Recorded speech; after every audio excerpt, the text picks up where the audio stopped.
Muy buenas tardes. Bienvenidos a Encuentros con Ciencia, tardes de cultura, cerveza y conversación. Esta es una actividad de divulgación científica para la comunidad valdiviana que organizamos en la Facultad de Ciencias de la Universidad Austral de Chile. El objetivo de estos encuentros con ciencia es sacar la ciencia de la universidad, ¿cierto? De las paredes que siempre estamos acostumbrados, de los laboratorios, y sacar la ciencia hacia la comunidad, hacia un espacio público, abierto, gratuito. Tenemos la fortuna de que el Club de la Unión nos facilita el espacio para realizar estos encuentros con ciencia, y también contamos con el apoyo de la Radio Bio Bio como colaboradores. A la fecha hemos realizado 27 encuentros con ciencia. Hay muchos de ustedes que son nuestros clientes frecuentes, que han venido en más de una ocasión, y hasta ahora llevamos 1.800 participantes. Así que con el auditorio que tenemos hoy, yo creo que fácil llegamos a los 2.000 en diciembre a fin de año. Así que muy agradecidos por el público, por la comunidad valdiviana que ha acogido esta actividad de divulgación científica. Para quienes no conocen el formato, el expositor va a contar de su tema.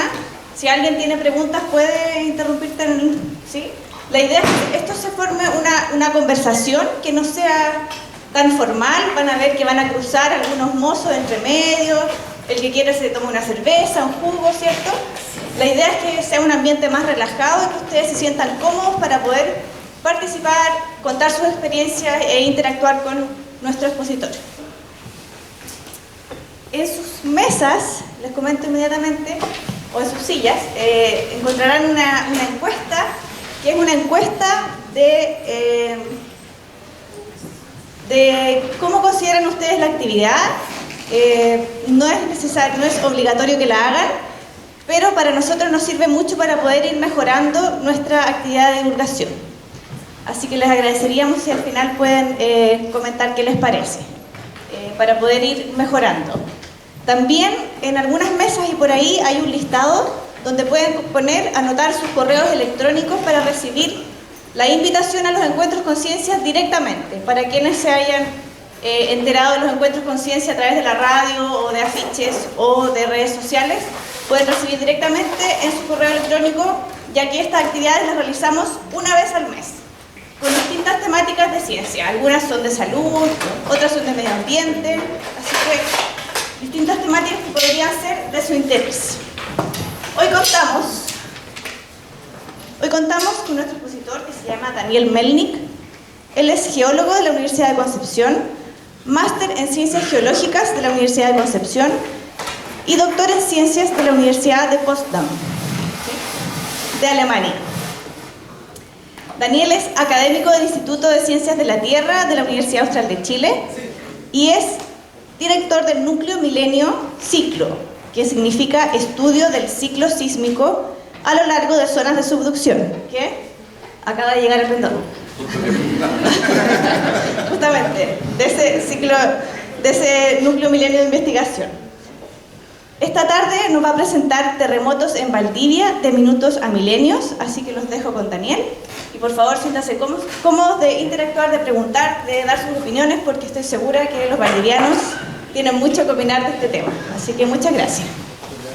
Gracias, Carla. Gracias a todos por venir. ¿Me escuchan?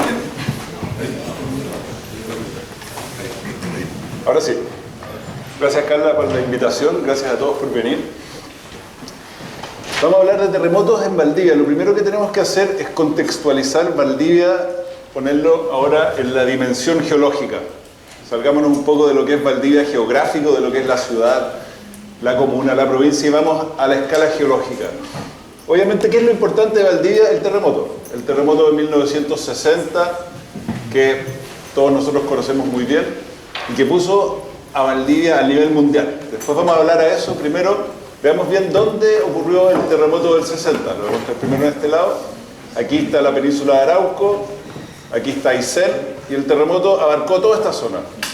Y Valdivia esta es la zona del terremoto, que marcan estas líneas rojas, que indican cuánto se movieron las placas. Eso lo vamos a ver en detalle después, Por ahora veamos la relación entre Valdivia, que es este punto negro acá, el epicentro del terremoto, que ocurrió más bien cerca de Tirúa, no fue en Valdivia, y el tamaño del terremoto. Fueron 1000 kilómetros de ruptura y Valdivia fue la ciudad más afectada. Y por eso el terremoto lleva el estudio de Valdivia, o sea, lleva el nombre de Valdivia. Entonces yo en la charla no voy a hablar sobre los terremotos acá en Valdivia, sino que los voy a hablar en lo que nosotros llamamos el segmento de Valdivia, que es la zona de ruptura de este gran terremoto. ¿Okay? ¿Qué le pasa a la costa durante un gran terremoto? ¿Qué ven ustedes en esta foto que fue tomada al sur de Chiloé, en una zona afectada por el terremoto de Valdivia? ¿Qué es lo que ven ahí atrás? Bueno, lo primero que ven son mis dos colegas aquí, Marco Cisterna y Rob Wesson, y como ven están muy contentos. Nosotros los geólogos estamos contentos cuando trabajamos en los terremotos, y en esta charla no voy a hablar de desastres, vamos a poner los terremotos en un contexto científico. Todos sabemos que causan desastres y todos ustedes han visto suficientes imágenes de tsunamis, de la destrucción causada por el terremoto. Ahora lo vamos a poner dentro del contexto científico. ¿Qué podemos aprender de los terremotos? Y claro, mis colegas, cuando encontramos esto, que es bastante espectacular, están contentos. ¿Qué es lo que vemos? Vemos un barco, aquí está el nivel del mar, y aquí abajo hay suelo. Y sobre el suelo creció este tronco, este árbol que fue cortado, y ahora está en una posición intermareal. Esto es con marea baja y con marea alta sube. Entonces, bueno, aquí los valdivianos saben muy bien que la costa en los terremotos se puede hundir y sube el nivel del mar. Esta es una evidencia de ello. Pero también puede ocurrir que el nivel del mar baje, relativamente hablando, porque la costa se levanta. Y eso es lo que ocurrió aquí en la isla Santa María, después del terremoto del 2010. Y vemos aquí todos estos cochayuyos y toda esta fauna intermareal que quedó levantada muy fuera de su rango. ¿Cuáles son otras evidencias? ¿Qué le pasó aquí al río Lego en el 2010? Se levantó y quedaron todos estos barcos colgados. Ahora, ¿qué es importante para nosotros como geólogos? Ir desde lo que pasó en minutos, esto es lo que pasó durante minutos en el 2010 y en 1960, ir a la escala de milenios. Es muy importante entender el presente para poder interpretar el pasado y usar la relación entre el pasado y el presente para mirar hacia el futuro, que es en el fondo lo que nosotros tenemos que hacer. Una parte de nuestro rol como científicos es poder ayudar a la comunidad a mirar hacia el futuro y a presentarse, a prepararse para estos terremotos que, como todos sabemos, van a seguir ocurriendo. Vamos entonces a otro lugar.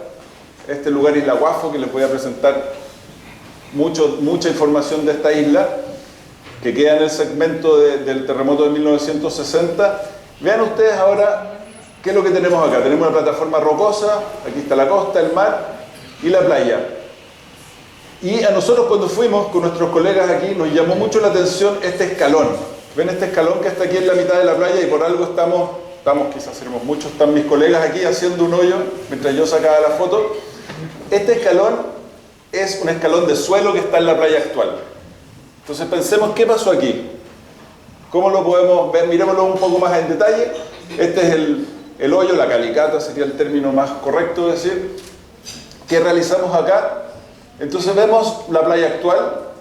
Aquí está la arena de playa, normal. Y debajo de la playa tenemos este nivel que sale aquí, suelo 1960, o sea, ya les di un poco una pista de qué se trata esto.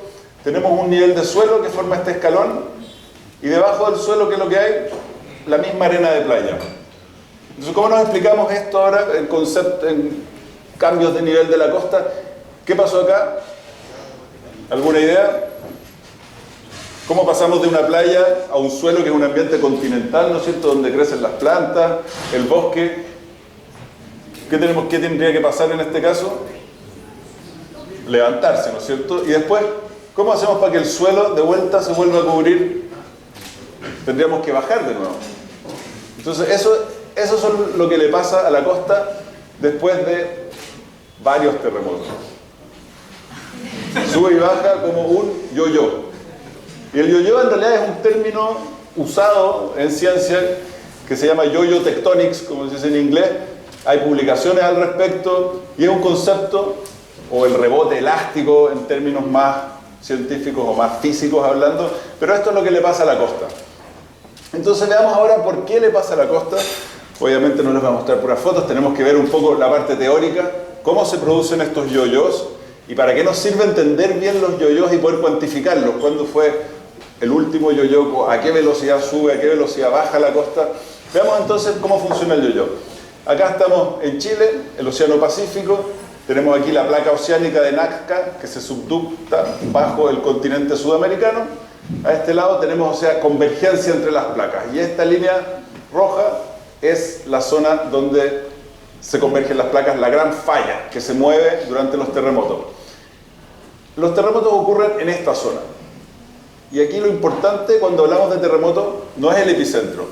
El epicentro marca dónde empieza el terremoto. Lo importante es esto, el área roja. Mientras más grande sea el área y más se mueva la falla, mayor la magnitud del terremoto. Entonces, por eso que es muy importante entender qué es lo que controla esta área. Ahora lo tenemos en concepto. Ahora vean bien hasta dónde llega el área. Se fijan, aquí está la costa, aquí está la cordillera de la costa. No son volcanes, es una cordillera, pero esta área llega justo hasta más o menos debajo de la costa. Entonces los terremotos ocurren entre la costa y esta zona que es la fosa, que es donde se juntan las placas, que es donde se ocurren, cuando la falla se mueve en la fosa, se generan los grandes tsunamis. ¿Qué es lo que es el ciclo sísmico entonces? ¿Qué es lo que produce estos movimientos que se levante, que se hunda la costa? Es la convergencia de las placas. Pero nosotros tendemos a pensar que la tectónica de placas es un continuo, que todas las placas se están moviendo, hemos visto películas, hemos visto animaciones, una placa se mueve, otras placas se abren, los océanos se abren, pero en realidad cuando lo miramos a escala de millones de años, a escala geológica, está todo fluyendo. Cuando lo vemos a escala de minutos, se mueve a saltos, y esos saltos son los terremotos. Ahora, para que yo tenga un salto, primero tengo que acumular energía. ¿Cómo acumulo energía? La placa oceánica empuja el continente. ¿Por qué? Porque la falla se traba. Entonces aquí tenemos condiciones friccionales, tenemos una mecánica compleja que produce que la falla se trabe en el periodo intersísmico. Entonces la placa oceánica no le importa qué es lo que hace la falla, la placa oceánica se sigue moviendo, sigue empujando y este empuje produce que se comprima el continente. Y esta compresión del continente se libera de repente cuando la falla dice no aguanto más el empuje de la placa oceánica, me voy a mover y se mueve a un golpe. Y ese movimiento de golpe produce el tsunami y produce los cambios de la costa. Ahora fijémonos aquí en el periodo intersísmico, entre terremotos, ¿qué es lo que le pasa a la parte cercana a la fosa? Se hunde. ¿Por qué? Porque la placa la arrastra hacia abajo. Y la parte hacia el interior se levanta. Y en el periodo cosísmico, durante un terremoto, el movimiento es inverso. Esta zona cercana a la fosa se levanta y la zona más al interior se hunde. Ahora, ¿qué es lo que pasó acá en Valdivia para el terremoto? Se hundió. ¿Y qué es lo que debería estar pasando ahora? Se está levantando. ¿Cómo lo podemos ver eso? Todos conocemos el humedal del río Cruces. Las personas de mayor edad que han vivido mucho tiempo acá han visto cómo las totoras han ido creciendo, cómo ha ido cambiando el paisaje. Bueno, eso es producto del periodo intersísmico y del levantamiento de la costa. En Japón es distinta la cosa. ¿Qué es lo que es distinto? ¿La placa se hunde hacia el otro lado? No, esto es un tema de convención. Siempre tenemos una convención. Cuando hacemos un perfil en geología, el este está a la derecha, el oeste está a la izquierda, y en Japón funciona la cosa hacia el otro lado. Esta es la visión como ellos divulgan la ciencia, pero es básicamente el mismo concepto en Japón. Veámoslo de nuevo por última vez en una animación producida en este caso por los americanos, por el Servicio Geológico de los americanos. Tenemos la placa oceánica acá, la falla que se traba entre terremotos, produce esta distorsión, esta compresión, y esto es como un resorte. Lo comprimo hasta que de repente se suelta y salta y genera el tsunami. ¿Qué es lo que es ahora el ciclo sísmico? Ven aquí nuestro pendón recién instalado que se llama ciclo, que tiene el logo, tiene aquí las dos placas que simbolizan la zona de subducción y los colores aquí simbolizan una cierta evolución. Como ven hay colores hacia un lado, hacia el otro lado. Bueno, esto simboliza el ciclo sísmico, que es la repetición de estos dos periodos. El intersísmico, que dura de décadas a siglos, y el cosísmico que dura de segundos a minutos. Entonces ahí tenemos las distintas escalas. Y esto se va repitiendo. ¿Por qué entonces, si yo lo digo, es tan fácil, esto se repite en décadas a siglos, a milenios en algunos casos? ¿Por qué es tan difícil y por qué no podemos predecir los terremotos? Entonces aquí lo voy a poner en un contexto geológico, en un esquema que está hecho para divulgación, en realidad es mucho más complejo que esto, pero ¿qué es lo que pasa? La placa oceánica trae relieves, trae estos volcanes submarinos, por ejemplo, todos hemos escuchado de la isla de Juan Fernández, Robinson Crusoe. Esos son volcanes que están en la placa oceánica. Esta es la parte de la placa oceánica. ¿Qué es lo que son estas líneas azules? Son fracturas, son las zonas de fracturas que se producen en la dorsal, y después cuando la placa se flecta para entrar en la zona de subducción, se van abriendo y se van reacomodando. Entonces aquí ya tengo movimiento en la placa oceánica antes de llegar a la zona de subducción. ¿Qué tenemos ahora en la placa continental? Que es esta zona de aquí con muchos colores y polígonos de distintas geometrías. Voy a mostrar a este lado.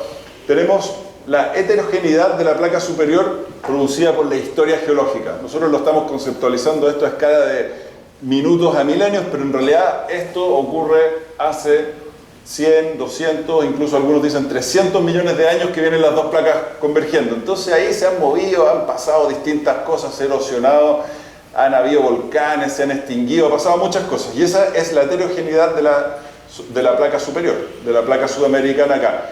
Y además tenemos que dentro de la falla hay movimientos de fluidos, hay topografía y rugosidad que generan una complejidad friccional aquí dentro de lo que se llama la interfase, la falla donde se generan los terremotos. Entonces, cuando nosotros queremos estudiar el ciclo sísmico, es una combinación de las tres cosas. La placa oceánica que viene entrando, la placa continental y lo que pasa en la falla. Son tres procesos. Y la idea de nosotros, obviamente, como geólogos, como geocientíficos, y lo que queremos hacer en nuestro proyecto Ciclo, es poder estimar el tamaño máximo de un terremoto en un segmento en particular. Vamos a entrar, ya les conté lo que era un segmento, el segmento de Valdivia, por ejemplo. Vamos a ir a mostrar un poco más de detalles sobre los segmentos. Después queremos saber cada cuánto ocurren los segmentos de ese tamaño particular en un segmento. Y queremos saber cómo va a responder la placa superior, acá, a los terremotos y a la deformación en cada segmento. Eso es importante porque esta placa superior también tiene fallas y también genera terremotos. Entonces queremos saber qué tan acopladas y si hay retroalimentación entre los dos sistemas. ¿Por qué es importante los segmentos? Y aquí les tengo que mostrar también un gráfico, algo de datos empíricos. ¿Por qué son importantes los segmentos? ¿Qué es lo que muestra este gráfico? Que lo ploteó el señor Aki, que fue un símbolo japonés ya en el 67, entonces esto no es nada nuevo. Yo simplemente lo actualicé con los terremotos más recientes. Este gráfico muestra en el eje X la magnitud de los terremotos, el momento sísmico de terremotos históricos en zonas de subducción, y en el eje Y muestra el largo de la ruptura. ¿Se acuerdan que yo les mostraba que esto era un área? Que el epicentro no es lo importante es el área. Aquí ven por qué. Aquí está el largo de la ruptura, y los colores aquí muestran el ancho de la ruptura. Entonces, geométricamente, ancho por largo, área. Área por movimiento, magnitud. Ahora, se fijan que esto es escala logarítmica, la magnitud también es escala logarítmica. Entonces, fíjense, en realidad, ¿qué es lo que controla la magnitud del terremoto? El largo, que cambia a 1000 kilómetros, el ancho, en cambio, solamente llega a los 200 kilómetros. En el caso este es el 60, se fijan que este es el del Sumatra del 2004, este es el de Tohoku por acá, estos son los grandes acá arriba. Se fijan que hay una relación lineal en escala logarítmica entre el momento sísmico y el largo de la ruptura. Entonces nosotros podemos decir, bueno, aquí tenemos un segmento, este es el largo, el ancho está dado entre la fosa y la costa, o sea, el ancho lo conocemos, si sabemos el largo podemos decir algo sobre la magnitud. Veamos entonces este concepto con un ejemplo en el cual nos vamos a salir un poco de Valdivia. Vamos a Japón. Japón, todos sabemos, todos vimos mucho de lo que pasó en el 2011 en Japón, esta gran tragedia. Veamos un poco los conceptos y qué es lo que llevó a que esto fuera una tragedia, un poco desde el fallo científico. ¿Qué es lo que es un segmento? Una parte de la zona de subducción compartida por muchos terremotos. Aquí tenemos en lo que podríamos llamar el segmento del terremoto de Tohoku en Japón. Aquí está Sendai, aquí está Tokio en este sector. ¿Qué es lo que sabíamos antes del terremoto de Japón? del 2011. Y esto está puesto aquí, en este diagrama que muestra el tiempo y la distancia, el largo del segmento. Aquí tenemos el 2011, magnitud 9, más de 500 kilómetros de largo de ruptura, y antes el catálogo histórico tenía solamente estos eventos que alcanzaron magnitud 4 y que se ven, rompieron partes del segmento, no el segmento completo. Entonces, básicamente, los modelos de amenaza sísmica, aquí vamos a hablar de amenaza, que es el proceso que produce un riesgo de tsunami en este caso. La amenaza sísmica, o sea, los terremotos, la máxima magnitud, la habían estimado en base al registro histórico, que solamente alcanzaba magnitud 8.4 y los largos de estos terremotos eran más pequeños. ¿Qué es lo que pasa ahora si miramos al pasado, saliendo más allá de la historia, mirando el registro geológico? Y esto es algo que vamos a ir mirando más en detalle a medida que avanzamos en la charla. Un poco, acuérdense del concepto de la arena y el suelo y la arena que vimos en la playa en Isla Guafo. Bueno, aquí hay algo muy similar, excepto que esta arena no es de playa, sino, bueno, era de playa, pero el tsunami la trajo adentro.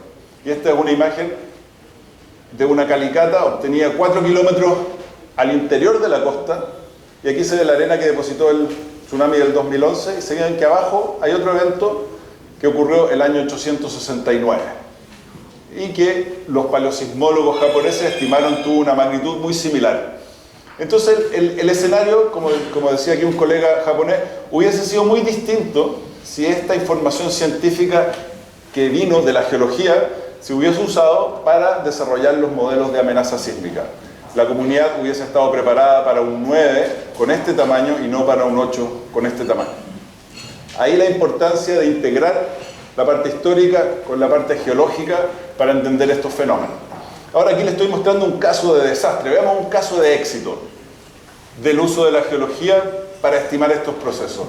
Aquí estamos en Cascadia. ¿Dónde es Cascadia? En el noroeste de Estados Unidos, en el estado de Washington y Oregon, donde está Seattle. Y ahí este caballero, Brian Atwater, que es un pionero de la paleosismología a nivel mundial, él vino a Chile, también ha trabajado acá con nosotros. Él, mirando la geología, encontró este tipo de evidencia. Aquí encontró una capa de suelo y un tsunami depositado encima, y usando distintos métodos y recorriendo grandes partes de la costa, se dio cuenta que esto ocurrió el año 1700. El año 1700 aquí esta zona no estaba poblada, no había historia escrita, entonces no se sabía muy bien que no habían leyendas de este terremoto tampoco dentro de las comunidades de pueblos originarios en esa zona. Lo único registro histórico es un terremoto de magnitud 7.1 en 1992. Pero gracias a esto, gracias a la geología, Cascadia y el noroeste de Estados Unidos está hoy en día preparado para un terremoto de magnitud 9. ¿Cuál es la evidencia ahora que vio Brian Atwater en la costa que lo llevaron a estudiar esto con más de detalle? ¿A qué les recuerda esto?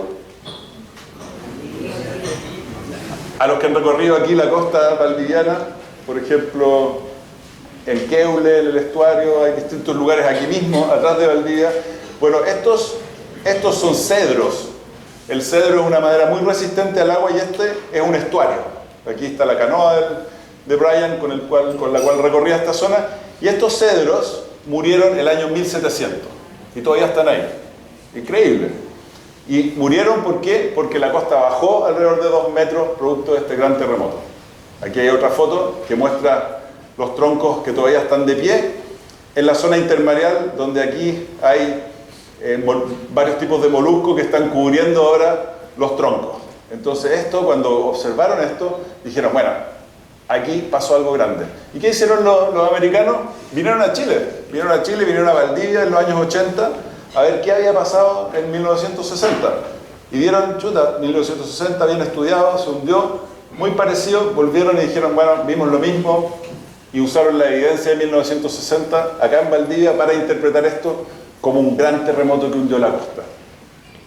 Esto es lo que encontraron después, una evidencia aquí en la parte geológica. Este es un suelo, este material negro, materia orgánica, y acá esta es un fango arcilloso azul que se deposita intermareal en el estuario. Entonces, ¿qué pasó aquí? El suelo hundió y fue cubierto por las mareas. Entonces tenemos evidencia de subsidencia.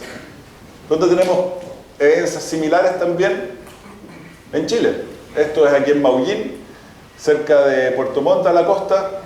Se fijan las similitudes, tenemos aquí el suelo de 1960, en este caso arena depositada por el tsunami, y el suelo actual.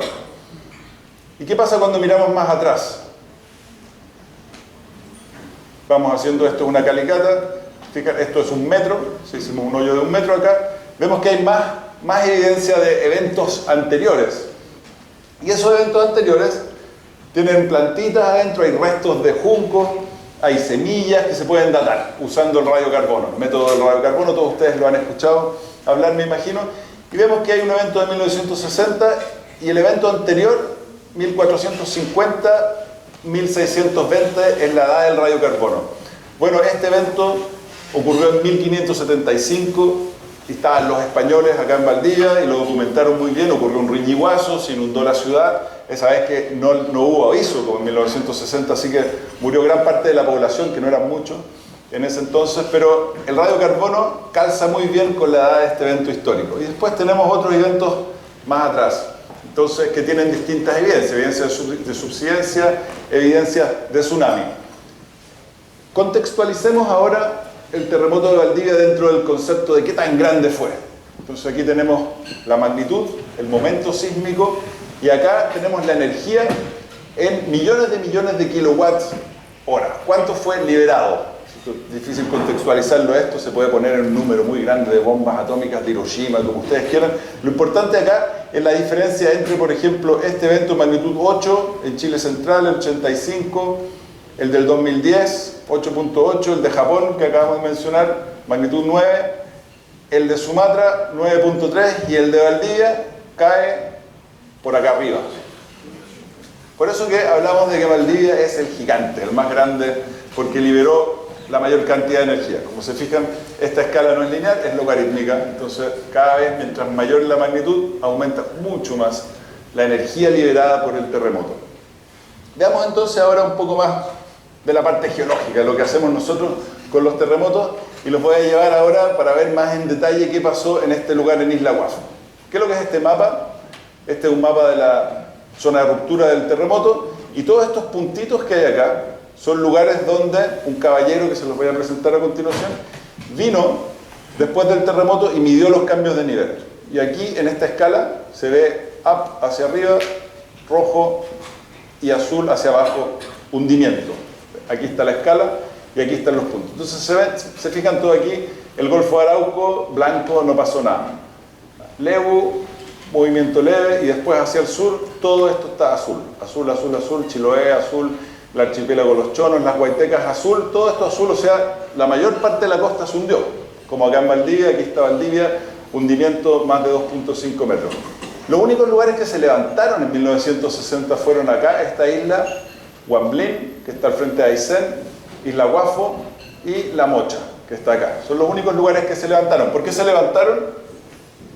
¿Se acuerdan que les mostré al principio? Porque están más cerca de la fosa.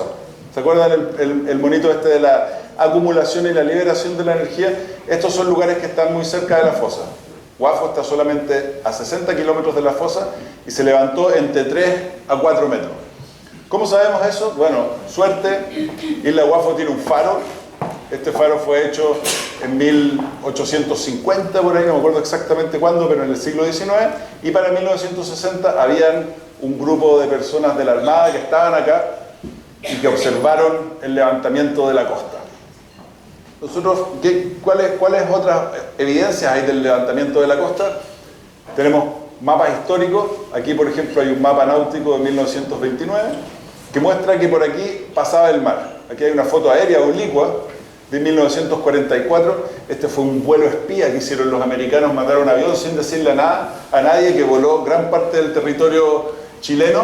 Fíjense la fecha, 1944, al final de la Segunda Guerra Mundial. Tenían pensado que los japoneses iban a venir acá a desembarcar en la costa chilena. ¿Qué les parece eso? Bueno, bien para nosotros que hayan volado, porque tenemos fotos aéreas de antes del terremoto, que muestran aquí que se podía pasar de un lado al otro, y ahora, en el 2009, un poco oscuro aquí, pero me van a tener que creer, no se puede pasar. hay mucha arena en esta zona, o sea, levantamiento. Y ese levantamiento está muy bien documentado en una edición especial que hizo la Sociedad Sismológica de Estados Unidos, en este volumen especial sobre el terremoto de 1960, que fue publicado en el 63, y que describe en Isla Guafo ese levantamiento y eso que está cortado ahí. O sea, documentación histórica. Aquí hay otra imagen similar, la misma imagen de 1944, de este sector Caleta Rica, donde estuvimos trabajando. Como ven aquí, el río le costaba llegar a la costa. Se fijan que venía, daba una vuelta, después salía acá y había una gran barra de arena que lo estaba tapando. Eso es porque la isla, ¿qué le pasaba antes del levantamiento? Se estaba hundiendo, entonces el mar estaba entrando y el río no podía salir. Y después, como ven aquí, se levantó y emergió una gran plataforma rocosa. Esa plataforma rocosa es bien interesante porque tiene evidencia de todos estos movimientos preservada encima, que les voy a mostrar. Nosotros fuimos a la isla, hemos ido varias veces. La primera vez que fuimos nos llamó la atención lo siguiente. Primero, recorriendo la costa, nos fijamos que habían muchos árboles que estaban medios muertos. Half dead trees, como dicen los americanos. Medios muertos significa que habían ramitas que estaban vivas, algunas medias secas, y para atrás todo esto estaba en buen estado. Árboles sanitos. Entonces dijimos, bueno, estos se están secando, así que no nos sentimos tan culpables de cortarlos, así que cortamos un par, total le dijimos se van a morir igual, los cortamos para contarles los anillos. Y nos dimos cuenta, esto es Luma piculata, rayanes y otras especies cortantes, y nos dimos cuenta que, por lo menos los arbolitos que nosotros cortamos, todos eran más jóvenes que en 1960. O sea, una vez que se levantó la isla, se colonizó esta plataforma con suelo y empezaron a crecer los arbolitos. Y hoy en día se están secando. ¿Y qué es lo que pasa? ¿Por qué se están secando? Porque la isla está bajando de vuelta. ¿Cómo sabemos que está bajando de vuelta? ¿Cuáles son las evidencias que nosotros encontramos bastante espectaculares como geólogos? Acá tenemos la plataforma de aberración que se veía en la foto aérea que había emergido en 1960, y aquí hay un suelo. Y este suelo, que es donde crecían estos arbolitos, de hecho, está siendo cubierto acá por los güiros, por las mareas altas, las tormentas. Entonces este suelo está en una posición intermareal, en realidad donde no debería estar, y se fijan la forma que tiene el contorno del suelo erosionado por el efecto de las olas, el efecto de las mareas. Aquí hay más fotos, hay un escalón que se forma, y aquí están, todos estos son juncos, y estos son los rizomas, todas estas como raíces que están colgando acá, los rizomas de los juncos que están siendo expuestos, exhumados del suelo producto de la erosión de las olas. Aquí hay otra foto que muestra la plataforma. El suelo creció directamente encima de la plataforma en este caso y ahora se está perdiendo. Entonces nosotros dijimos, bueno, por suerte que llegamos ahora, porque hubiésemos llegado quizás en un par de décadas más y todo esto se hubiese perdido. Ahora, este suelo, ¿cómo estamos tan seguros de que es de 1960? De alguna manera tenemos que datarlo, ¿cierto? Nosotros los científicos nos gustan las edades absolutas. Y en este caso tuvimos suerte y lo pudimos datar con un método muy barato. Resulta que hicimos un hoyo y encontramos acá adentro del suelo un pedazo de plástico. Plástico, contaminación, bien. No. En este caso, muy contento porque yo llegué y dije, un pedazo de plástico allá. Pero mi colega, que tiene un par de años más que yo, leyó aquí, se alcanzan a leer que dice Fortesan. Ahora algunos de ustedes que son mayores que yo, ¿se acuerdan lo que era el Fortesan? ¿Sí? Un complemento alimenticio en base a soya, una leche de soya que repartió el gobierno militar al principio para alimentar a la población en esa época. Y después la gente, mi colega se acordaba y decía, era mala esta cuestión, era pésimo. Bueno, era tan malo que decidieron en algún momento, ya no lo vamos a producir más. Bien para nosotros, ¿por qué? Porque nos dice que la fecha nos limita el rango de la fecha. No sabemos exactamente cuándo dejaron de producirlo, pero sí que lo empezaron a producir el 75. Fortesan acá. Entonces este suelo, ¿qué pasó? Empezó a crecer rápidamente después de que se levantó la plataforma y de alguna manera incorporó este pedazo de plástico y siguió creciendo y está completamente dentro del suelo. Hoy en día se está hundiendo. Aquí ven aquí los troncos de estos arrayanes están siendo completamente erosionados producto del hundimiento. Ahora, a nosotros siempre nos gusta tener más evidencia y también tener algún registro histórico. Y el registro histórico en este caso está dado por este caballero, George Plafker, que es un pionero, un geólogo americano senior, que vino al sur, fue a Isla Guamblin en 1968 y midiendo estos efectos del terremoto del 60, y nosotros cuando empezamos a estudiar le escribimos y le dijimos: oye George, por favor nos puedes dar tus apuntes, y él nos mandó su libreta de terreno de 1968, y aquí dice que el suelo, que la plataforma de roca expuesta está siendo cubierta por este suelo. Y George Plafker, este geólogo que está acá, estudió los cambios de nivel y es una eminencia, es un pionero en el estudio de los terremotos y es padre de la tectónica de placa, porque estos grandes terremotos, Alaska en el 64 y Chile en el 1960, abrieron la luz a lo que es la tectónica de placa. Antes no se sabía muy bien esto, cómo era la subducción, y después cuando vieron todos estos cambios de nivel costero, los geólogos pudieron entender y dijeron: no, esto funciona así, hay la subducción, hay la placa que se mete bajo el continente a bajo ángulo, la que tenemos acá. Entonces George aquí hoy en día tiene 85 años y todavía está en terreno, y aquí nos está mostrando uno de los lugares donde midió el levantamiento del terremoto de Alaska en el 64. Entonces yo dije: no, tengo que sacarme una foto con George Plafker, es una eminencia, una persona realmente famosa, así que hay que estar cerca de los famosos. Volviendo a Guafo, otra cosa que nos gusta también los científicos es tener datos instrumentales, medidas, lo que podrían decir dato duro. Aquí no, este suelo medio raro, te pueden decir no. Entonces fuimos el 2009 a la isla e instalamos una estación de GPS. Un GPS, una antena que está midiendo continuamente las ondas de radio que envían los satélites, y con eso yo puedo calcular la posición. Todos nosotros tenemos el celular, bueno, este es un poquito más evolucionado y más caro el celular, y estos puntitos azules marcan la posición diaria desde el 2009 hasta el 2014, y como se fijan acá, bajó 8 centímetros, o sea, me da una velocidad de subsidencia de 16 milímetros al año, 1.6 centímetros por año. Y eso es la velocidad, lo que se está hundiendo la isla ahora, actualmente. Entonces eso lo ponemos, lo contextualizamos y decimos: ah, entonces tiene sentido esto que estamos viendo en la geología, lo podemos medir hoy en día. No solo lo podemos medir, sino que lo podemos ver en las imágenes aéreas históricas. Y aquí hay unos archivos muy importantes que están ahí escondidos en el Instituto Geográfico Militar. A veces cuesta que el instituto nos dé, pero ahora nos autorizaron a ir a la bóveda abajo, donde están todas las fotos aéreas históricas guardadas ahí, envejeciéndose, como los buenos vinos tienen que estar guardadas mucho tiempo. Bueno, ahora los estamos descorchando y encontrando estas joyitas como fotos aéreas del 74, del 80, del 98, donde ¿qué es lo que muestran acá? Muestran el retroceso continuo de la línea de costa producto de la subsidencia.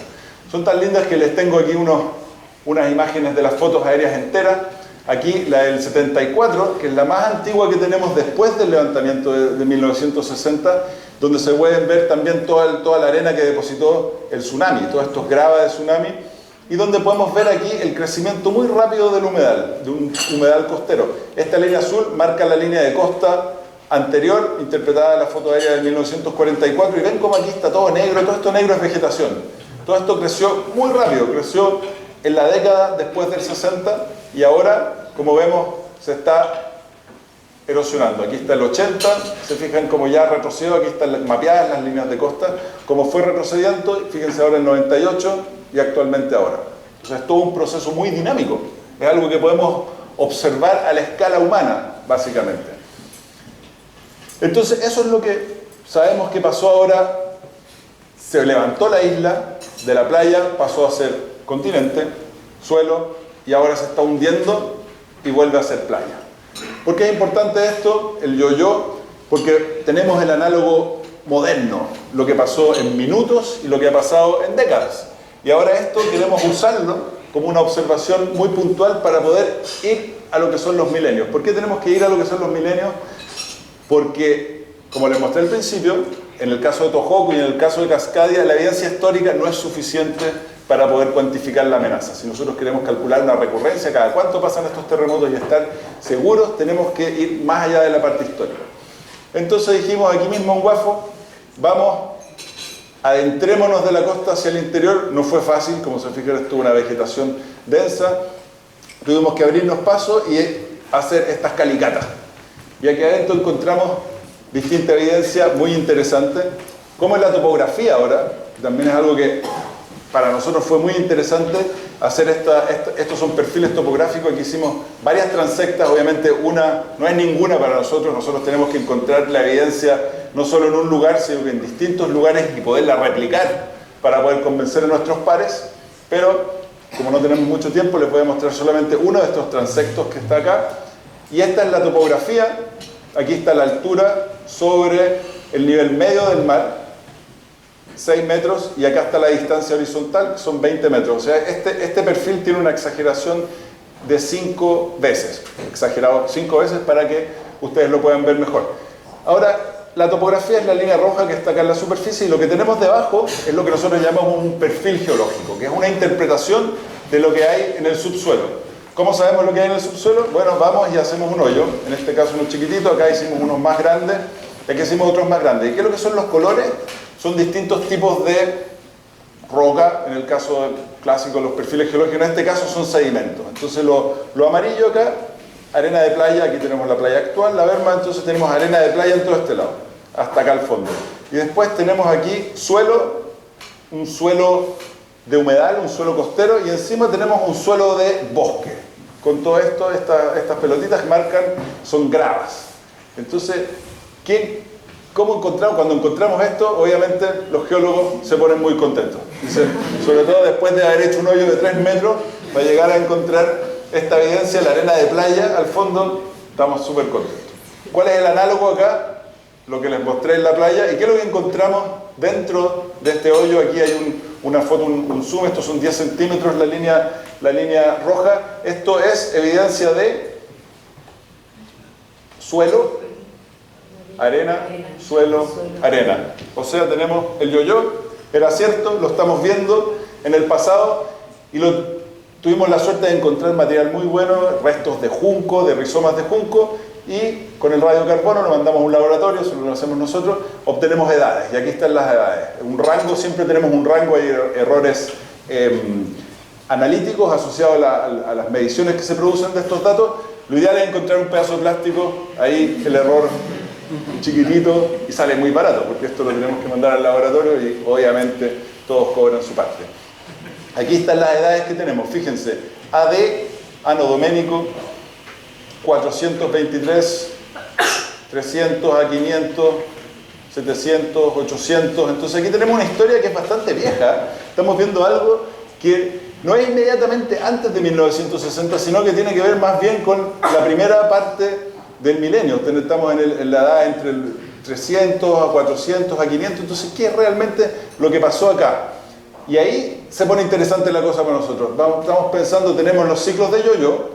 Tenemos un suelo que lo datamos del año 300, aproximadamente, tomando en cuenta el rango. Podemos tomar varias edades y promediarlas todas y acotar el rango de una sola edad, asumiendo, por supuesto, que son del mismo nivel.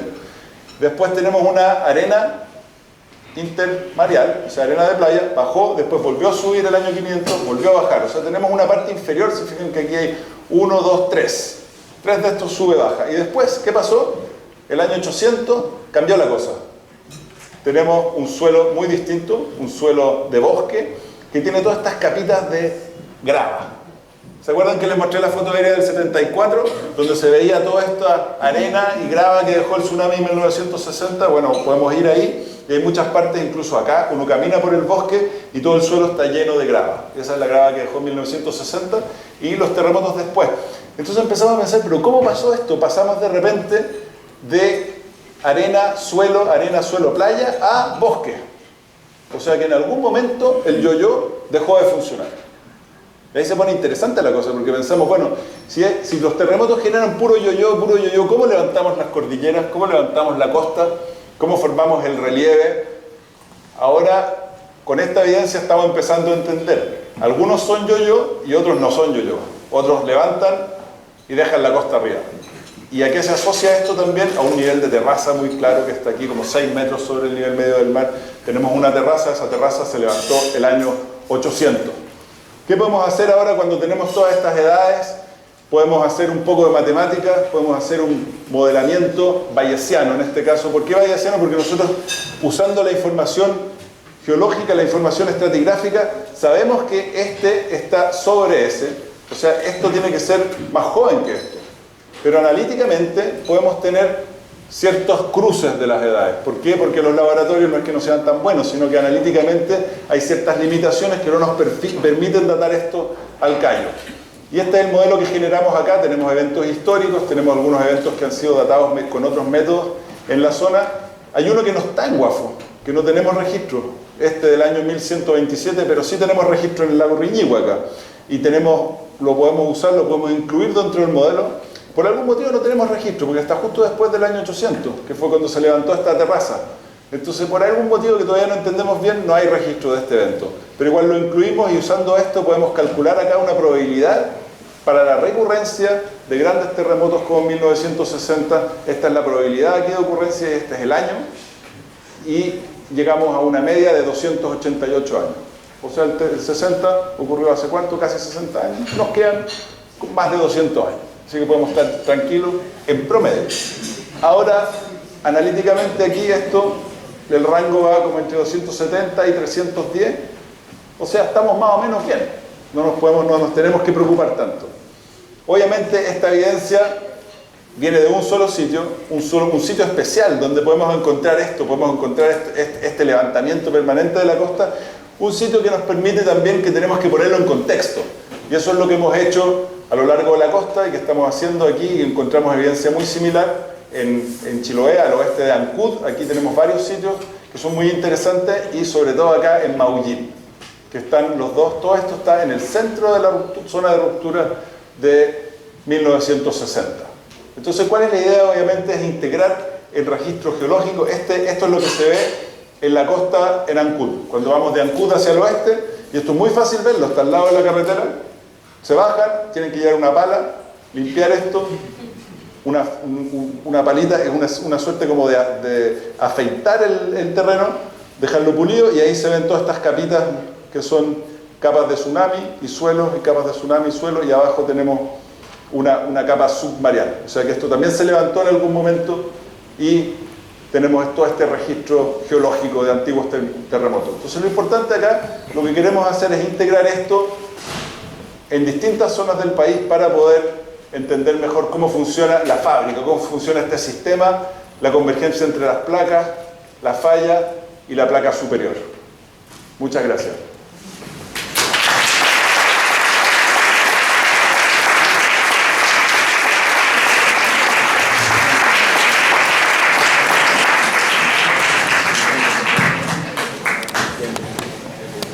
Muchas gracias, Daniel. Vamos a pedir al público si puede levantar la mano los que quieran hacer preguntas para que podamos grabar el audio y que registren el video.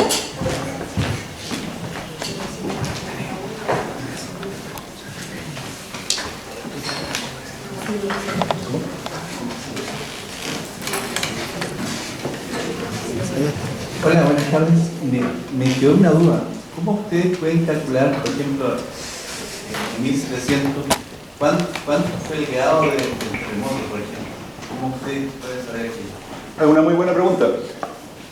La idea es que nosotros podemos cuantificar cuánto se hundió usando estos marcadores geológicos. Por ejemplo, si tenemos una arena de playa y un suelo, entonces podemos medir cuál es el rango mareal actual de la arena y cuál es el rango mareal, o sea, el rango mareal me refiero a la elevación con respecto a la marea del suelo y de la playa. Entonces puedo decir, hoy día el suelo está a 2 metros sobre el nivel del mar, la playa está a 1 metro sobre el nivel del mar.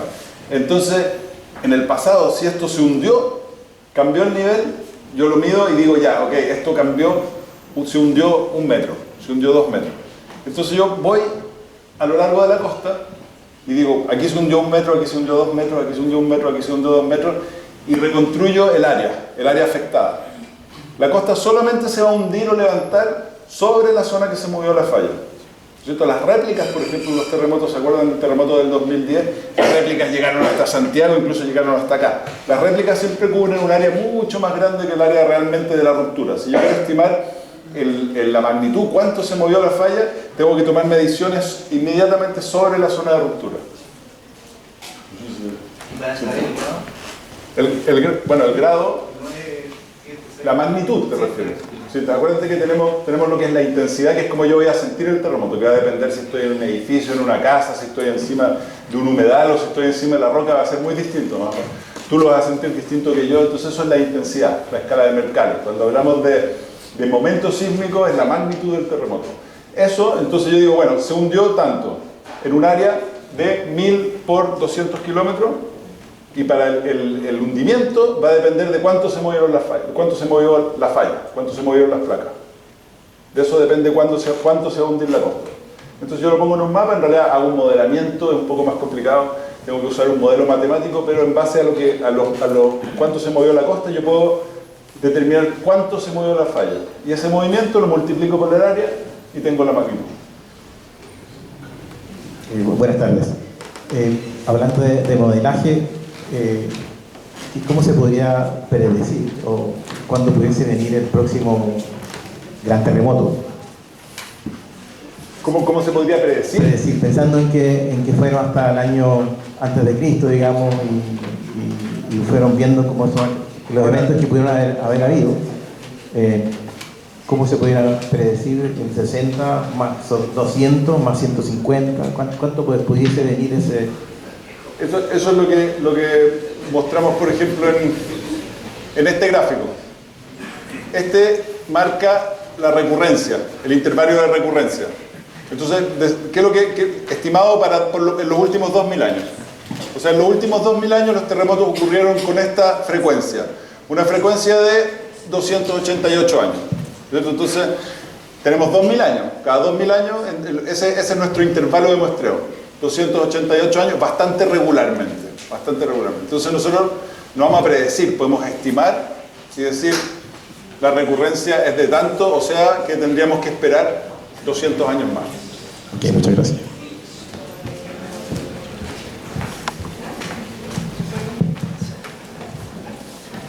Gracias. Felicitaciones, Daniel, realmente claro tu explicación. Ahora, hay dos preguntas. La primera es solamente una incógnita. Para el terremoto del 2010 de Concepción, ¿subió Valdivia a una altura? Y la segunda, frente a un eventual terremoto tipo 60 o levemente inferior, ¿se puede repetir el riñiguazo? O sea, ¿se pueden deslizar los cerros que están arriba? Buena pregunta. Ahora, el 2010, aquí no pasó nada. ¿Por qué? Porque estábamos lejos de la zona de ruptura. O sea, la falla acá no se movió. Entonces Valdivia no cambió de nivel. Hubieron réplicas, puede haber entrado quizás un poco el tsunami, pero cambios de nivel no, porque eso solamente ocurre donde se mueve la falla. Por eso es que para nosotros es muy importante ver dónde se movió y poder cuantificar cuánto se movió, porque entonces estamos seguros de que estamos sobre el segmento. Ahora, la segunda pregunta del eventual reñiguazo, nosotros fuimos una vez al río San Pedro, recorrimos la zona y miramos un poco los derrumbes. Hubieron 3 tacos para el 60 y hubo uno en 1575, que no fue ninguno de esos 3, sino que fue uno que está más cerca del Riñihue, que había un español ahí, hay una crónica. Había uno que estaba ahí y justo vio que se cayó el cerro y que el lago empezó a subir, pero obviamente no alcanzó a llegar a Valdivia a avisar, porque en esa época no teníamos carretera. Y después hay un montón de otros tacos más que han ocurrido durante, algunos incluso mucho más grandes que los del 60, los cuales nosotros tratamos tentativamente de asociar a terremotos antiguos, por ejemplo, algunos de estos del registro de los últimos 2000 años. Entonces fuimos con la idea de buscar evidencia, el reñiguazo se forman estos tacos rotacionales, rotan y se forman unas pequeñas lagunitas arriba del derrumbe. Entonces fuimos y tratamos de meter el barreno y encontrar sedimento, pero no fue más o menos. Por decirlo así, fue como uno de estos proyectos de factibilidad. Dijimos, vamos a ver qué tan factible es que encontremos evidencia, entonces encontramos algo, otra cosa, pero después decimos, no, dejémoslo en stand-by. Entonces uno de los proyectos que tenemos ahí en miras a desarrollar en el futuro es mirar el reñiguazo con una visión paleosismológica, poderlo interpretar de un punto de vista paleosísmico. Te preguntaba esto por el tema de las represas. O sea, no es seguro hacer una represa ahí, pues. O sea, dejemos al gerente viviendo 1 kilómetro abajo. Tranquilo. Bueno, hay dos tipos de represas. Hay unas represas con un embalse grande, como, no sé, Ralco, Pangue, o las que querían hacer en Hidroaicén, y hay otras que son represas de paso, donde el río en realidad se desvía un poco y pasa. En ese caso, la empresa va a tener pérdidas graves de infraestructura, pero no va a haber un efecto de inundación muy grande. En el caso de las represas con una barra, ahí sí es súper peligroso, porque puede caer esto en la represa y generar, en el fondo, una ola incluso mayor. Entonces, eso es Los viñetos vamos a tener que salir. Gracias. Gracias, Daniel.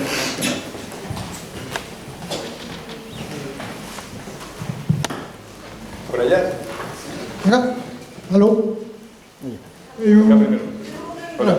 Una consulta. ¿Cómo pueden estar ustedes tan seguros o medir más o menos el área de la longitud del segmento? ¿La longitud del segmento? ¿Cómo lo definen? Porque eso depende del área que... Claro. Ahora, ¿te refieres a la longitud del segmento del terremoto del 60? De todos los segmentos. ¿De cualquier segmento? Sí. Bueno, en el del 60...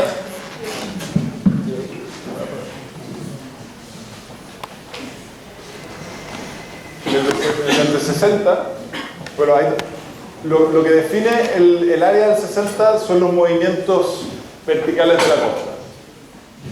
Entonces tenemos aquí, hay varios puntos en el Golfo Arauco, te fijas Concepción. Concepción dice aquí que se levantó, el triángulo muestra hacia arriba, pero está dentro del margen de error. O sea, se levantó, si decimos que se levantó 10 más o menos 20 centímetros, no es realmente, no podemos estar seguros que se levantó. Después las otras medidas acá marcan 0. Aquí empieza el levantamiento en Leu, levantamiento en Tirúa, Isla Santa María. Aquí Puerto Saavedra ya se hundió. Esto es Mehuín, Valdivia, todos sabemos, hundimiento. Y todo el resto de la costa se hundió, hasta acá en las Huaytecas, hundimiento y acá levantamiento. O sea, sabemos que por lo mínimo tenemos 1000 kilómetros. Ahora, ¿cómo sabemos el ancho? El ancho está dado por las condiciones de la zona, por la placa. El ancho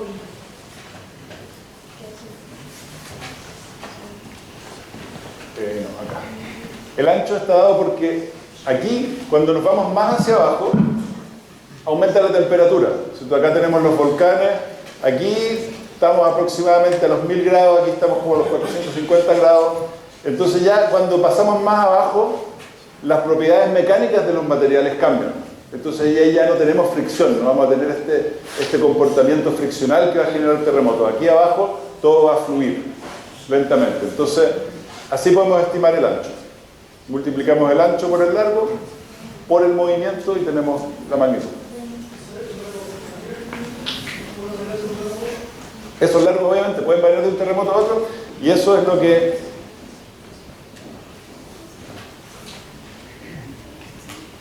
vemos acá. En el caso japonés, por ejemplo, tenemos un terremoto que rompió un segmento completo y estos rompieron segmentos pequeños, ¿cierto? Entonces, eso es lo importante, saber el máximo, porque nosotros queremos estar preparados para un peor escenario. Ahora, en Valdivia, aquí no va a ser más grande que 1960, pero en el norte hay lugares donde realmente no sabemos esto. Pregunta, ¿se puede ser? Creo que teníamos el... Sí, aló, ¿no? Daniel, yo tengo una pregunta, me quedó la confusión respecto al estudio de la isla Guafo, que mostrabas el último nivel, así como este gran alzamiento donde se formó este bosque vegetal. ¿Ese estaba asociado al último terremoto del 60 o no? ¿O es más antiguo? No, este ocurrió aproximadamente el año 800. Ah, ya. Pero fíjate, porque ahí tenemos el cambio. Aquí tenemos el cambio. Debajo del 800 es este nivel de acá. Arriba te fijas, lo azul acá es el suelo de bosque con las gravas. Y abajo tenemos esta arena intermareal con los niveles de suelo. Entonces tenemos aquí una repetición de 1, 2, 3 eventos anteriores y de repente hay uno que generó el levantamiento. Entonces hay algo que cambia ahí. El yo-yo no es siempre igual. Eso es lo interesante de Isla Guafo y ese cambio está asociado a este nivel de terraza. Ahora les voy a mostrar algo que no les expliqué bien, que no se ve muy bien porque acá está un poco oscuro. Aquí, claro, aquí se ve que dice Step 1, Step 2.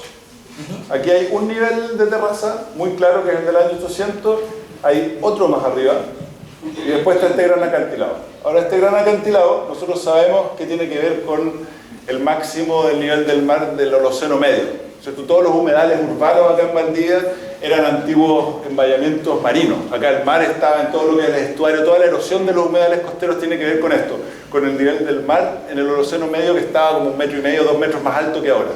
Entonces generaba olas acá en el estuario y erosión costera. Y eso ocurrió entre como los 7 y los 4.000. Entonces sabemos que este acantilado tiene aproximadamente 4.000. No lo datamos acá directamente, pero inferimos en base a observaciones en otros lugares que tiene 4.000. Hay otro escalón que no lo hemos logrado fechar. El anterior es del año 800. Entonces tenemos 2 de estos eventos en 4.000 años. Pero terremotos del 60 cada 280 años. Entonces esa es la variabilidad de los procesos de deformación que tenemos acá, que son interesantes porque nos hacen relacionar el ciclo sísmico con el levantamiento permanente de cadenas de montaña y la desviación un poco de lo que es el yo-yo. O sea que el del 60 igual podría haber hecho este uplift sin yo-yo, o sea, de tener yo-yo. No, pues el 60 no, el 60 nosotros ahora vemos que se está hundiendo súper rápido. El 60 se levantó 4 metros y ahora lo vemos que se ha hundido por lo menos 1 metro. Entonces, ¿estos son más grandes que el de 60 o qué depende de que llegue a ese momento? Ese es un buen punto. Creemos que son más profundos, no entendemos muy bien, eso lo estamos trabajando, lo estamos tratando de modelar, pero esa es de las preguntas abiertas, exactamente cuál es el proceso que genera esto, no lo tenemos claro todavía. Acá. Sí. ¿Aló? Hola. Hola, Daniel. En primer lugar, obviamente, felicitarte por esta linda charla, agradecerte la instancia, digamos, de compartir con la comunidad valdiviana. Y obviamente los conocimientos que ustedes generan. A mí, después de ver la figura que tú mostraste de la zona de ruptura del terremoto del año 60, donde obviamente se muestra, digamos, la gran extensión de la zona de ruptura, claro, esa. Entonces, bueno, desde Arauco hasta Aysén, básicamente el centro de esa zona puede ser Puerto Montt, Sí. por ahí. Entonces, si bien el epicentro no está en Valdivia, el centro de la zona de ruptura tampoco está en Valdivia. ¿Por qué en el fondo el terremoto es Valdivia? Porque el terremoto se llama terremoto de Valdivia. Yo entiendo que es porque Valdivia fue la zona más afectada, ¿no? Exactamente. Entonces, subsiste la duda de por qué, ¿no? Si bien la zona de ruptura, y básicamente este terremoto fue un terremoto que sacudió toda esta tremenda extensión, en 1/3 de Chile, digamos, ¿por qué Valdivia fue efectivamente la zona más afectada? Muy buena pregunta, quizás no lo deberían explicar un poco mejor, pero ahora que tienen más la idea de los conceptos, de los segmentos y todo, podemos ver este mapa. Este mapa se lo mostré al principio, aquí está el epicentro, pero no se lo expliqué también. ¿Qué es lo que significan estas líneas rojas? A este lado también se ven rojas ahora. ¿Qué es lo que significan estas líneas rojas? Son contornos que muestran cuánto se movió la placa. ¿Ya? Entonces, ¿qué significa? Acá se movió 0, el contorno de más afuera se movió 0, después se movió 10, se movió 20, aquí se movió 10, se movió 20, se movió 30, incluso hay un lugar acá que se movió más de 30 metros. Y eso está justo acá afuera de la Valdivia. Entonces, ¿qué significa que se haya movido más acá? Y aquí te fijas que los contornos se abren hacia la fosa, o sea que la ruptura llegó y pasó la fosa. ¿Qué es lo que pasa cuando pasa la fosa? Se mueve mucho más agua, el tsunami mucho mayor. Entonces, podría haber sido que el tsunami fue mayor acá. Ahora también, ¿qué es lo que pasaba en toda esta zona del sur en el 60? No había nadie. Entonces hay también un concepto más bien geográfico aquí, más bien geográfico humano, de dónde estaban los poblados. Ahora hay mucha gente acá en Puerto Montt, Chiloé está mucho más poblado, pero en esa época Valdivia era uno de los centros grandes y desde la colonia. Esto siempre fue uno de las zonas más pobladas y también producto del hundimiento y del cambio enorme que la formación del humedal del río Cruces, por eso que también lleva el nombre de Valdivia, el terremoto de Valdivia.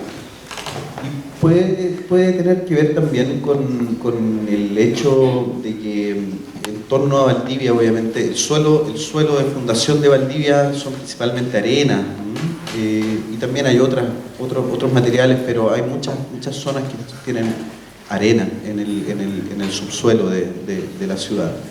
Y además el hecho, obviamente, que el agua subterránea esté muy también cercana, puede ser también que haya generado un efecto de sitio importante. Exacto. Totalmente. O sea, es muy distinto una ciudad que está sobre roca que una ciudad que está sobre sedimento arenoso, limoso, con el nivel de agua freático muy cerca de la superficie. ¿Por qué? Porque cuando tenemos, por ejemplo, tenemos una capa de arena saturada en agua y encima tenemos un nivel de arcilla o de limo que genera un sello de permeabilidad. Entonces, por ahora estamos todos bien, está todo tranquilo. ¿Qué pasa si viene un terremoto? Se comprime el suelo, producto del paso de las ondas sísmicas, la capa de arena, la presión del agua dentro de los poros de la arena va a aumentar y se va a licuar, lo que se llama licuefacción. Entonces se va a comportar como un fluido. ¿Qué pasa si hay una casa sobre un fluido? Mucho daño. Entonces eso también es un efecto importante, el efecto de sitio de Valdivia. Ahora también Valdivia fue muy inundada por el Riñiguazo, más que por el tsunami, ¿cierto? El Riñiguazo produjo inundaciones mayores que el tsunami. Gracias. Creo que me toca. ¿Sí? Después. Daniel, a ver, yo soy bióloga marina en la Austral, de la red de investigadoras, ya digamos que mujeres haciendo ciencia en todas las áreas, pero me parece súper interesante ver cómo finalmente la ciencia puede hacer que se hagan políticas públicas, porque finalmente todo lo que tú nos expones, que es muy válido, que tiene números, que tiene un peso sobre sí mismo, pero ¿cómo hacemos que esto que tú nos expones se traspase a la toma de decisiones? Porque finalmente si esto no va a la toma de decisiones no vale, y tú te vas a quedar encerrado en tu laboratorio siguiendo haciendo ciencia, te vas a quedar con tu centro de investigación y vas a estar súper bien, pero ¿cuál es el momento y cómo lo hacemos para poder sacar esta investigación? ¿Cómo hacemos para que tú realmente puedas tener una toma de decisión respecto de quienes hacen la toma de decisiones? Y finalmente es como ya, yo he visto, y lo he hecho, como en mi cuestión muy personal, el plano regulatorio de Valdivia, y veo que es bastante estúpido, porque veo que construimos, no sé, malls, por ejemplo, donde la cuestión en la tierra es súper débil y no sé qué, y bueno, qué sé yo, da lo mismo, pero tenemos como cuestiones que son hipersensibles. Pero ¿cómo hacemos que finalmente la ciencia validada tenga un lugar en la toma de decisiones? Ese es un muy buen punto. Y bueno, nosotros como científicos tenemos que hacer un gran esfuerzo, y eso es algo de lo que estamos haciendo aquí en Ciclo.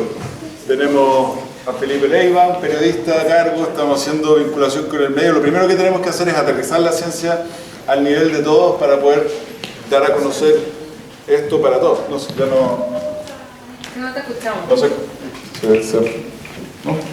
¿Se apagó? Ahí sí. Bueno, lo importante es obviamente trabajar en equipo. Yo no soy divulgador, yo no soy periodista, nada. Yo hago la ciencia, pero trabajamos en equipo. Trabajamos con periodistas, trabajamos con gente especializada. Eso es, por ejemplo, lo que estamos haciendo en Ciclo. Y a través de ellos tratamos de llegar a las políticas públicas, a la comunidad. Claro. O sea, yo prefiero especializarme en lo mío y trabajar con otra gente especializada en temas, y como dices tú, quedarme en mi laboratorio tranquilito haciendo mis temas, aunque mi laboratorio puede ser aquí la costa de Chile, y trabajar junto con especialistas en el tema para que ellos lleguen, porque yo en realidad no sé hacerlo.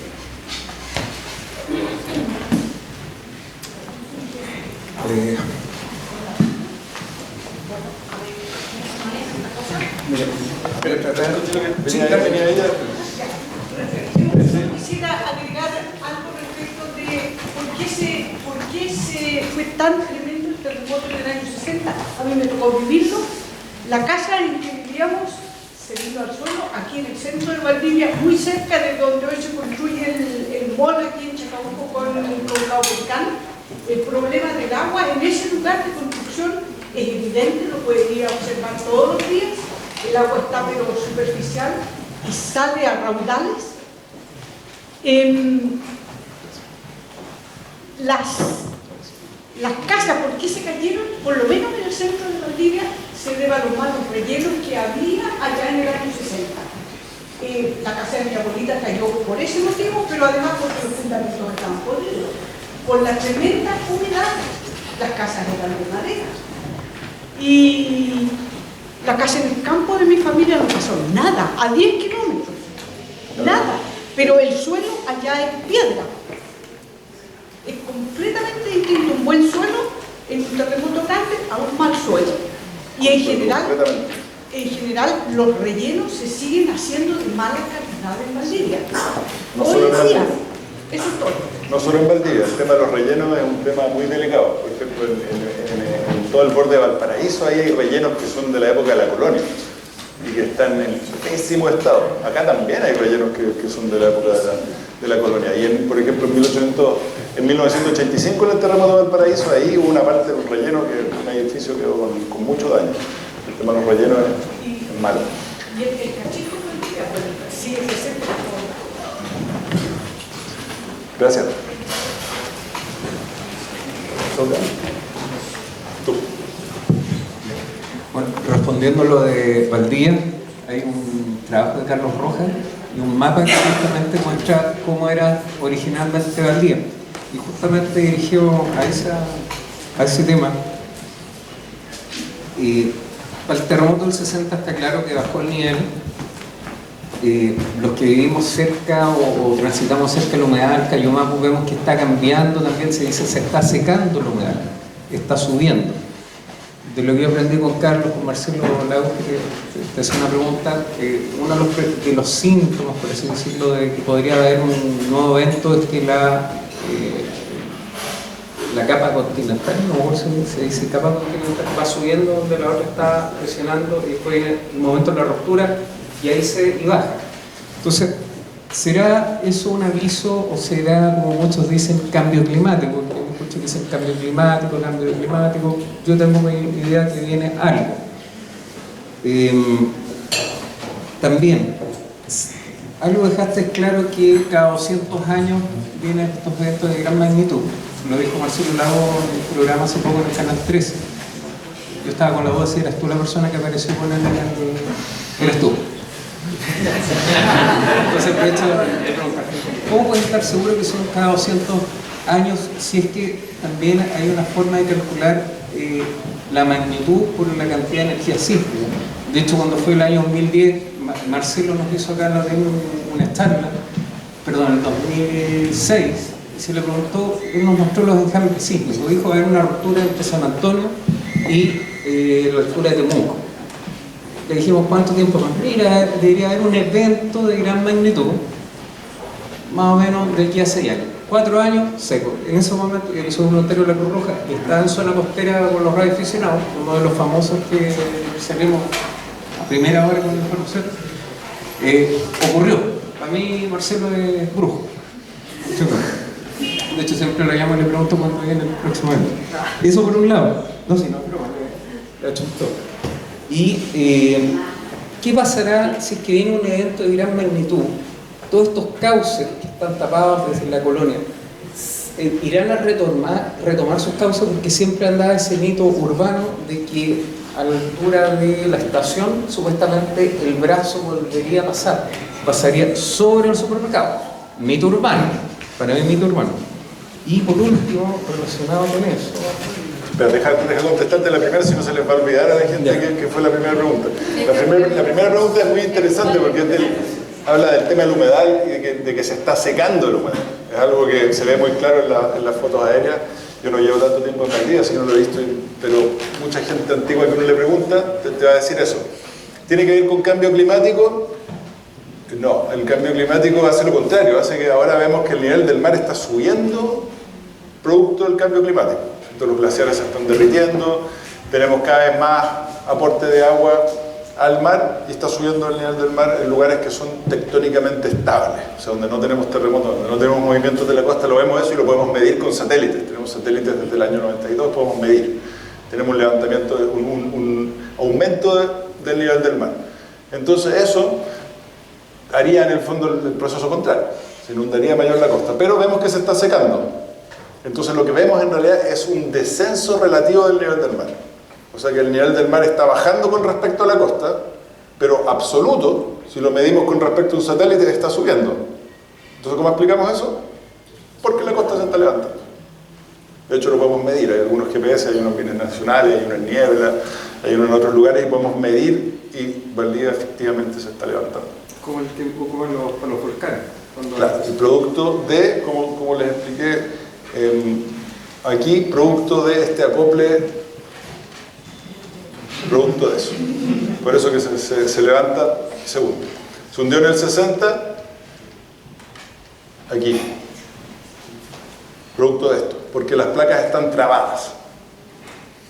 Ahora, antes del 2010, para volver a la otra pregunta, se sabía esto que era una laguna sísmica. ¿Por qué? Porque el último terremoto grande en esa zona fue en 1835. Ahí estuvo Darwin en el 2010, en Concepción. Entonces Marcelo sabía eso.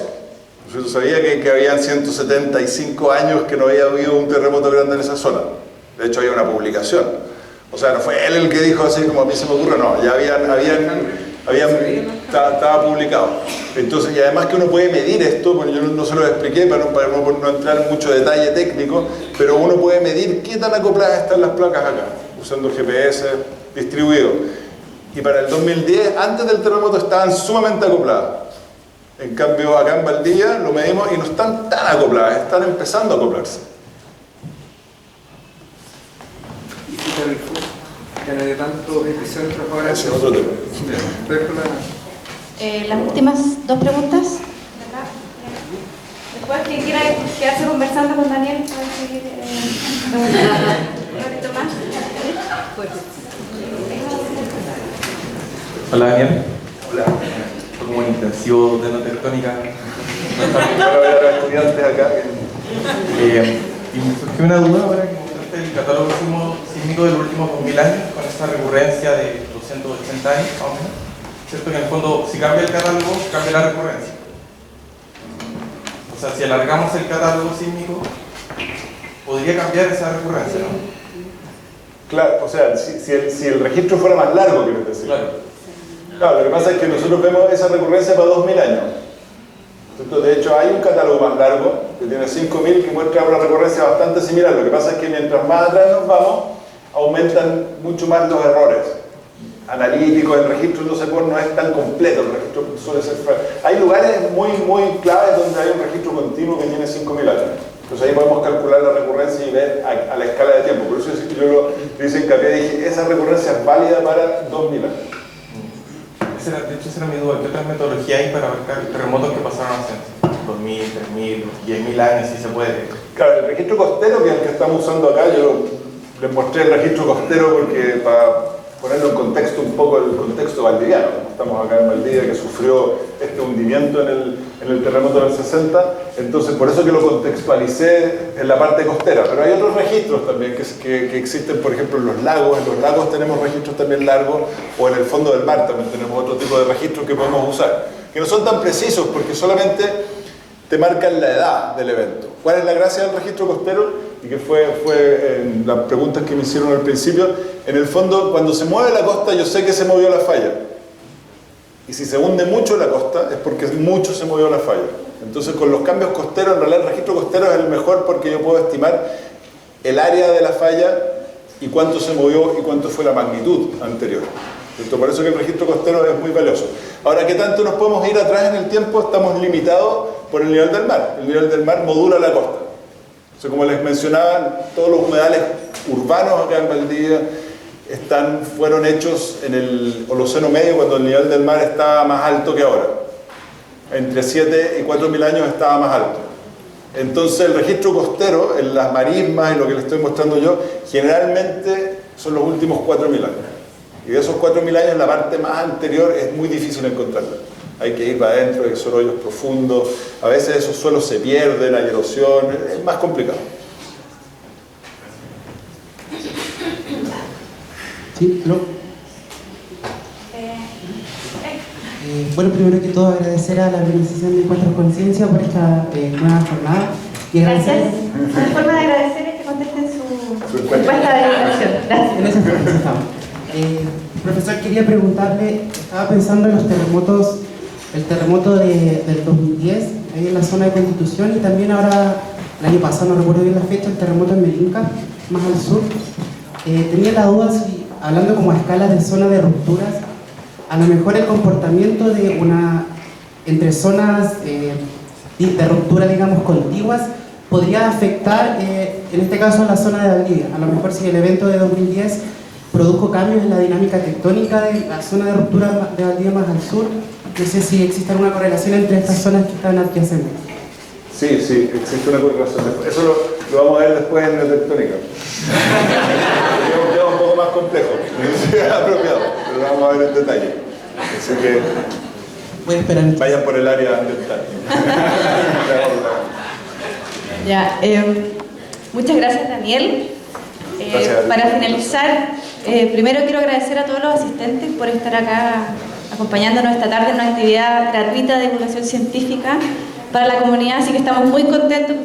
No sé si se alcanza a ver, pero bueno, algunos se fueron, pero son más de 180 personas, así que muchas gracias.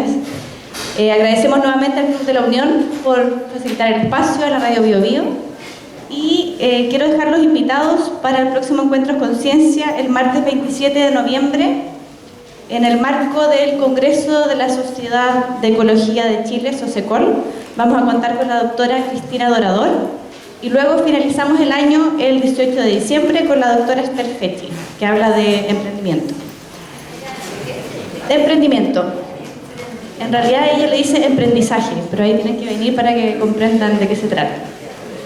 Y, por supuesto, agradecer a Daniel por tomarse el tiempo de participar en estas actividades. No todos los científicos están dispuestos, así que muchas gracias, es verdad, por darse el tiempo para tratar de traducir el lenguaje a un lenguaje más común para que todos podamos comprender. Así que muchas gracias. Y quienes quieran recibir la invitación directamente en su email, aquí tengo un listado. Si pueden anotar su email lo más legible posible.